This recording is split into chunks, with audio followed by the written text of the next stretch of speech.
Hey everybody, welcome to week 9. Here we are. Let me see where, gosh. All right, here we are. I've got it in student view so we can see the way it looks from your perspective. This week is about, obviously you are still looking for sources and information for your paper. Notice that the rhetorical purpose of images, charts, pictures, graphs, and locating them and starting your outline. So that's all that's coming up this week. Obviously here in this spot will be this launch that I'm recording right now. So visuals are a really important part of a research paper. That when I say visuals, I mean images, charts, graphs, anything you can think of that could add value to the rhetorical delivery of information in your paper. Every once in a while there's a topic that doesn't seem to be suited for pictures. For example, one time a student did a paper on something having to do with the foster care system. So you don't just put a picture of a foster child just in order to have a picture. So in a paper like that, it might be better to show a chart that shows, what is a typical outcome of someone who ages out of the foster system. What are the different trajectories of that individual's life, and show it in a bar chart or a pie chart or some other kind of visual other than a picture of a foster child. I hope you understand what I'm saying.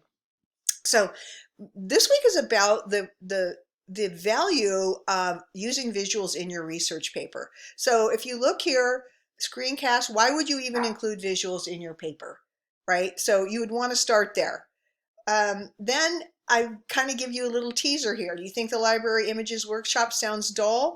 Well, check out all the different pictures that students from previous quarters have not only found but used in their papers. So this is just a click it and look at it and be amazed. Okay, here is your it's kind of a self-paced, you don't have forever to get it done, you have until Saturday, but it's about using how to find and cite sources, how to caption them. All right, this is the one paper where you get to have a lot of creative license in using images. So I would hope that you would, you kind of want to use about the same size image as, you got to think of an image or a chart as you would a quote. You don't want it to be so big that it takes up too much room, and yet not so small that you can't really see the details.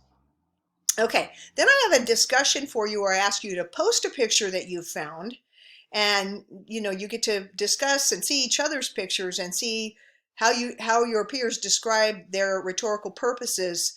Like, why are they going to use these, and how are they going to use these pictures, charts, or graphs in their paper? Okay, then we launch into the outline, which is your next component after the annotated bibliography. Your annotated bibliography is coming in this Tuesday. Your notice that this outline, I have the kind of how to brainstorm it. If you're thinking, I don't even know how to start an outline, we'll go through this brief,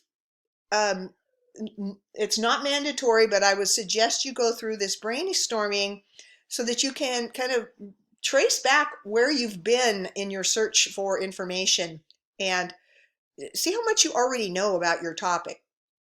So then I give you the outline instructions in the PDF form, followed by, as usual, my screencast talking you through the outline instructions. I've included a video on writing a formal outline. It is not a screencast and it's not a video made by me, so I think you'll find it pretty interesting. Again, as always, I supply your rubric, so if you wonder how the outline is going to be graded, here's where you go to that. I provide you some real student samples of outlines, grades A through D+, so that you can sort of see what made an A paper and a D+, a D+. Then I have your upload for the outline. Notice that it's a really large window. I tell you that it's due Tuesday the 22nd, but you have until the 28th. Yes, I realize that's during Thanksgiving week or the end of Thanksgiving week. I think it's Sunday. I can't remember what day it is. But I would just like to caution you that if you think the outline is going to take an hour, give yourself 2 hours. The outline, I'll be honest with you, the outline takes a lot of time to set up.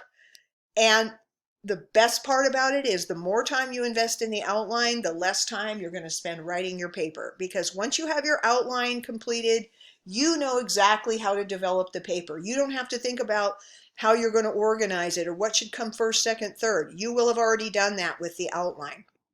The outline, students typically tell me at the end of the quarter that the outline was the single biggest helpful part about the research paper, and it not seeming as daunting. Once you complete the outline, it's sort of like plug and play. You know where to go, you know how to make your way through the paper. So, but just don't cut yourself short if you think, oh yeah, I can throw an outline together in an hour. I'm just going to tell you it's probably going to take you at least 2 hours. So make sure you devote enough time to it.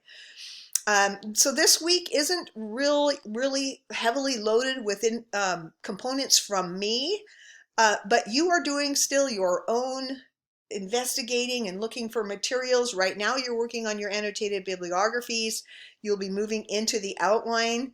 So using images and finding and using images is a really kind of a nice aside from, just the rigors of searching for information. So I hope you'll enjoy this week. It's a nice week to have right before we break. I think we break for Thanksgiving week after this week, if I got my dates right. So I hope if you have any problems with these components, please let me know, and I will get back to you as soon as I can. But this looks like a completely manageable week. Nothing in it is extremely, horrendously, no real super heavy lifting in here, especially if you've already written an outline before. It is not going to be it's not going to be that rough for you. If you've never written an outline for an academic research paper, it might be a little more strenuous for you. All right, everybody, I think that's enough information. You have your marching orders, so have a great week 9.